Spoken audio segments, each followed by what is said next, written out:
All right, ladies and gentlemen, my name is Franco Terrazzano, and I'm the Alberta Director for the Canadian Taxpayers Federation. And today we're going to be talking about the elephant in the room when it comes to government finances. And I bet at this point you probably all know exactly what I'm going to be talking about. But before that, today over the last 2 days, the theme of this conference has largely been about whether it would be beneficial for Albertans to separate, to become an independent state, or whether we should remain in Canada. Now, regardless which outcome eventually comes to play, we still have a lot of work to do to get our own finances in order and to make sure that we have well-running governance. And to be frank, we have a lot of work to do within our own backyard on areas such as the cost elephant in the Alberta government, which is healthcare. Now, before we get into that fun discussion, I want to talk a little bit about the Canadian Taxpayers Federation. We're a non-profit, non-partisan advocacy group, and we advocate for three simple but very important ideals, and that's lower taxes, less waste, and more accountable government. And I'm the Alberta spokesperson for the Canadian Taxpayers Federation, and I'd love to digress for just a quick moment. One day, Danny asked me, why did I decide to become a professional taxpayer advocate? And I'd like to tell that story. Well, after many moons of ranting to my girlfriend about my frustrations over taxes and incompetent politicians, she sat me down and she said, "Franco, if I hear the same stories one more time, we're done." So the next day, I quickly handed my application into the Canadian Taxpayers Federation so I can take out my frustrations on fine folks like you. Now, the rest of the presentation, we're going to get into the fun, the real meat, and I want to talk about three different things. One, the issues with our current Alberta government healthcare system. Two, some great models that we can start to implement and some solutions. And number three, why I think there's some cause for optimism in the room. So let's talk about the costs. To put it plain and simple, Albertans are paying an arm and a leg for healthcare. The Alberta government healthcare system is currently costing over $20 billion, and that $20 billion makes up over 40% of the operating budget. Now, to put that into perspective, the second largest operating budget expense, perfect. We good back there? The second largest operating expense within the Alberta government is education, and that's $8 billion. Again, healthcare, $20 billion, second largest operating expense, which is education, is $8 billion. And now, the Alberta government spends more per person on healthcare than any other province except Newfoundland and Labrador, which is shown in the graphic closest to me. Now, I don't think I need to dispel this myth in this room, but there is a common misconception in Canada that healthcare is free. But that's the furthest thing from the truth. In fact, if we were to break down the Alberta government spending on healthcare on a per-person level, it would cost every man, woman, and child in this room over $5,000 every single year, which you can see in the chart on the far side. To put that into perspective, if we were to bring our spending levels in line with peer provinces like British Columbia, like Ontario, and like Quebec, we would save over $3 billion every single year. Now, ladies and gentlemen, I know these charts are a little bit tough to see, and I know I'm going to be going really quick because I only have 15 minutes, so I will be making these slides available to Danny, and if you want to learn more about the data, I'll also provide the links to all of these sources for further research. So we know Alberta is a high-cost province when it comes to healthcare. But the problem is, we're a high-cost province within a high-cost country. Whether you're looking at per-person spending or spending as a percentage of the economy, Canada outpaces many of our other industrialized peers. Now, there's two key reasons for this expensive healthcare tab within Alberta. And the first one is high hospital costs. And as you can see in the graph right here, Alberta's standard cost of a hospital stay is much larger than our peer provinces like British Columbia, like Ontario, and like Quebec. In fact, in some cases, it's thousands of dollars more per standard hospital stay than peer provinces. Now, the second reason for very high costs in Alberta's healthcare system are inflated government salaries and benefits. In fact, let's look at doctors for a second. Doctors and many other healthcare professionals, they provide very valuable services, they work hard, and they should be compensated well. But we're taking it to the extreme here in Alberta. The average fee-for-service doctor's salary is over $400,000. And that's about $100,000 more than the same doctor would earn in other provinces. And this is a huge expense because when we look at the Alberta government's total healthcare spending on doctors, again, bringing that spending in line with our other provinces, just on doctors would save hundreds of millions of dollars every single year. And when it comes to high inflated salaries and benefits, it's not just within healthcare. It's within all areas of government. The Canadian Taxpayers Federation, through Freedom of Information requests, we obtained data on 47 different government occupations. And it compared the maximum compensation rates between Alberta government employees with those in provinces like BC, Manitoba, Saskatchewan, Ontario. And what the Alberta government data showed is that for 43 of the 47 government occupations, Alberta government employees were paid more, and in many cases, significantly more. In fact, more than half of these occupations were earning more than $10,000 above the average. So as you can see, with the many government employees, these costs are going to go up, up, and up. And even in the recent budget that was just announced a few weeks ago, the government acknowledged that billions of dollars would be saved, again, by bringing our spending in line with other provinces. Now here's the big problem, because when it comes to healthcare, I think everyone in the room can agree it's not just about the dollars and cents, right? If we were spending more and more and more, but getting great outcomes, hey, maybe that's a good use of our resources. Unfortunately, that is not exactly the case. Albertans, we each spend $1,000 more every single year per person than people living in Ontario, but our wait times from referral from a general practitioner to treatment is 10 weeks longer on average than those living in Ontario. Again, second most expensive healthcare system in the Canada, but the number of doctors and nurses that we have per person is middle of the pack. Alberta ranks 6th out of 9 for the number of beds per population.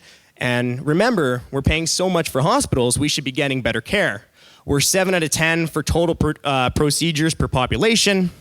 And here's a really interesting one. In terms of health outcomes, the Conference Board of Canada, they compared all the provinces within Canada, and then they looked at some of our international comparators, and they found that Alberta ranked 13th. And interestingly, our health outcomes were behind BC, Ontario, and Quebec. So again, it's not like we're just spending a lot. We're spending a lot, and we're not getting the best bang for our buck. And this is a perfect quote. This is a perfect quote from a Fraser Institute 2019 report, and it pretty much sums up exactly what I've been saying. We're spending a ton of money, and we're spending a ton of money as a province within a high-cost Canadian government, and we're not even getting the best results. So this is a fantastic quote that really sums up everything that I was kind of going for.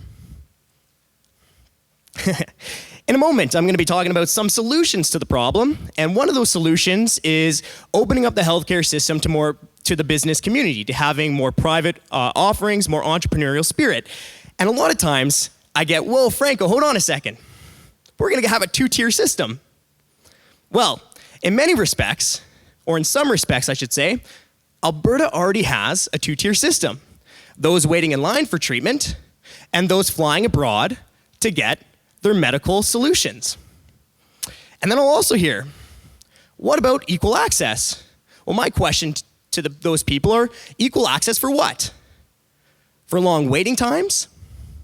Interestingly, secondstreet.org, I highly recommend you going to this advocacy organization. They're doing fantastic work talking about how government policy impacts everyday Canadians. And what they found is that between 17,000 to 36,000 Albertans, including their travel partners, traveled abroad in 2017 for medical or other health purposes. Now, that's a lot of Albertans in 1 year who are clearly dissatisfied with the provincial government system or were looking to supplement our system with solutions abroad. But hold on a second. That's also a lot of money that Albertans were spending abroad on things like flights, hotels, food, and supporting jobs in other countries that we could be spending here. Unfortunately, we don't have Alberta-specific data, but we do have data for all of Canada in terms of how much money Canadians are spending internationally on healthcare and other medical procedures. And 2013 to 2017, Canadians spent about $3 billion, $3 billion with a B, abroad for these health treatments. Now think about that. That's a lot of money that we could be spending at home. That's a lot of money that could help create jobs, support local communities, and, well, support local businesses. And I think, hey, Alberta is we're a developed province. We have a great entrepreneurial community. This could be a good solution to, one, help diversify our economy, and two, just get our economy firing on all cylinders again. I know things are sounding pretty gloomy so far, but the problem is, things are gonna get worse if we don't fix our current problems. And the reason is that Albertans, we have a generally young population. The 2016 census actually found that Alberta was the youngest province in Canada, but we're already spending more per person than almost every other province. And as you can see right here, the data that I show is that generally as you get older, the cost of healthcare per person grows quite large, as common sense would dictate. And in fact, between 2013 and 2038, Stats Canada estimates that the proportion of Albertans over the age of 65 is going to increase by 50%. So yeah, we're paying a lot now, but if we don't fix this mess, we're in for deep trouble. All right, I'm done with being all doom and gloom. Let's look at a few models that we can start to implement in Alberta that can get us on the right track. And I think these models will help us deal with the three problems that are key and what is plaguing Alberta's healthcare system. 1, high hospital costs. 2, high labor costs. And 3, long wait times. Now, there's already a lot of restrictions on who can operate within the medical system. A lot of restrictions that don't allow businesses, for example, to open up a hospital. But we're already seeing how the business community within Alberta in certain segments of the healthcare industry are improving results. For example, in Lethbridge, there was a private MRI clinic that opened up, I believe, in 2016, and we're already seeing benefits. The radiologist who works at this Lethbridge clinic, there's a great quote here, and it sums up the benefits. 1, when people are spending more money in a business, that's generally good for the economy, but really, if people are going to a private clinic to get their MRI done, that takes a little bit of pressure off the government system, right? But here's a big one. A lot of times we're talking about money, and we're talking about costs, and we're talking about wait times, but we forget the real human impact of this. The doctor estimated that before the MRI clinic opened up, these types of imaging procedures would take about 9 to 11 months to get into if you're going into the government system. But the doctor estimated that within this business, this private clinic, yes, you have to pay out of pocket, but you can get in 1 to 3 days. So think about that. You're struggling with back pain, and instead of waiting up to almost a year to just get an image done, you can go in a few days. Also, before we go into the next slide, we have a success story of how publicly funded, privately delivered clinics can really improve your life. In fact, Danny Hozak, if you have time tonight, ask him about his experience with a publicly funded, privately delivered clinic for his eye surgery. Now, one of the greatest examples of how private clinics can improve the healthcare situation in Canada comes from our prairie friends next door in Saskatchewan. In 2010, the Saskatchewan government smartly implemented what's called the Saskatchewan Surgical Initiative. And the whole point of this was to reduce wait times.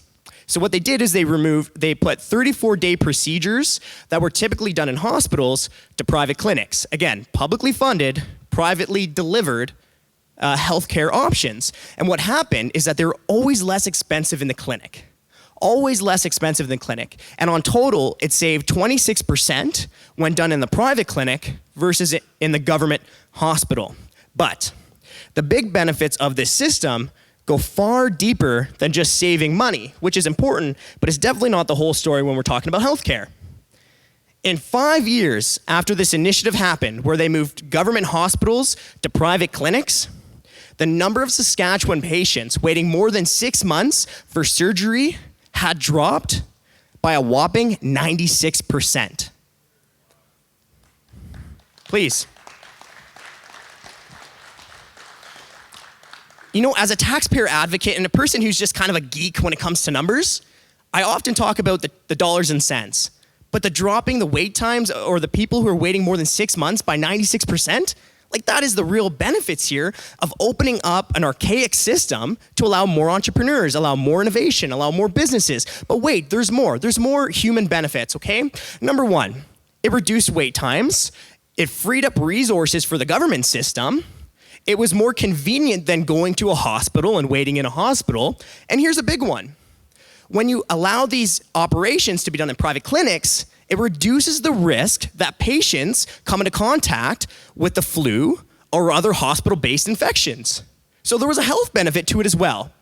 And I have a little check mark at the bottom of the screen, and one of the big things, and I see as an optimistic thing, is that the UCP in their platform, they promise to replicate some of this model. So let's keep them accountable, and let's make sure that we can get this implemented.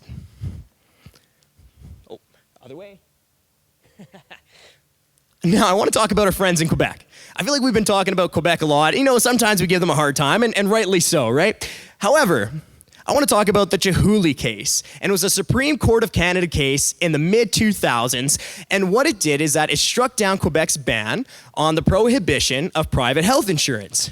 And there's a famous quote in this case, and one that says that access to wait times does not mean access to health care. And the Supreme Court on this one, they're right. And I want to talk about a fantastic study done by the Montreal Economic Institute in 2013 that looked at the effects of these private clinics in Quebec. And here is the key takeaway. It's still very tightly regulated in Quebec, but there was some benefits from introducing private medicine. For example, Quebecers have the greatest proportion of a province that want more private health care. So clearly, Quebecers have seen the benefits of using the private system. Another one, there's this caricature that, you know, if you open up something to more privatization, only the rich are going to benefit. But that's not what happened in Quebec. In fact, the proportion of people who used private clinics was representative of the general population. There were some lower income people, there were some middle income people, and there was some higher income people. And finally, another key takeaway was that half of the respondents to the Montreal Economic Institute research said that before they went to the private clinic, they first tried to get the procedure done in the government system. So clearly, the private system in Quebec was helping with issues that the government system was having a hard time dealing with. Now, Montreal Economic Institute, again, you can tell I'm a fan. Here's another study. And one of the things that they looked at on the far end of the screen, you can see a name that I cannot pronounce. And what it is there is that there was agreement between a government hospital and a private clinic to deliver publicly funded procedures in that private setting. And look at these wait times compared to all Quebec hospitals and when they're using that private clinic. This is fantastic. It's not just about the dollars and cents. It's also about the real life human implications of reducing these times. And I want to bring up a fact here because I love this. I've got 2 minutes, but this is a very important one. Breast cancer patients saw their average wait times for an intervention go from over 6 months to under 2 weeks. Next. Okay, and on the international scale, we're the outliers in Canada. We're the outliers, almost shaming the business community from delivering healthcare. Again, from that Montreal Economic Institute report that I just was talking about in 2015, here's just a handful of the developed countries that don't ban private insurance. Australia, Denmark, Finland, Greece, Ireland, Italy, New Zealand, Norway, Portugal, Spain, Sweden, United Kingdom, Belgium, France, Germany. We're the outliers. Let's talk about hospitals. In Canada, and this is as of 2015, in Canada, 99% of hospitals are in the government system. In these OECD countries, our developed peers, on average, 49% of hospitals are private and 51% are in the government system. Finally, I actually think, while I know most of this has been doom and gloom, I know, but I think that there's a great opportunity for change here. And I've been talking to a lot of other political leaders who are not in the UCP or within government right now, and I know they're working hard for change, but I do just want to talk about some of the real-life implications for change right now with this current government. Number one, they promised to replicate some of the models in Saskatchewan that we talked about that were beneficial. Number two, the government promised to respect the spirit of the Chihuly decision in Quebec. They promised to improve healthcare without increasing government spending or reducing government spending. Now, that's a big thing. When you're not going to change the budget, one of the only ways to improve the system is to allow for more innovation. A few other things is that right now in Alberta, we need to get our economy firing on all cylinders. And just to recap, one of the ways that we can do that is by opening up the government system to more business solutions, to more entrepreneurs, so on and so forth. I want to skip that last point for a second because I want to change that number 5. And one of the reasons I'm also very optimistic is because coming here today and seeing all these people who are really engaged, and I think that was much more than a lot of us were expecting, and this is a great show, and I think a lot of us are definitely pushing for more healthcare reform. So, ladies and gentlemen, let's get engaged. Please come see me at the back again. Franco Terrazzano, Canadian Taxpayers Federation. Please tell me how much you loved the presentation, and if you disliked it, don't tell me, but blame it on Mr. Danny Hozak. Thank you. Thank you.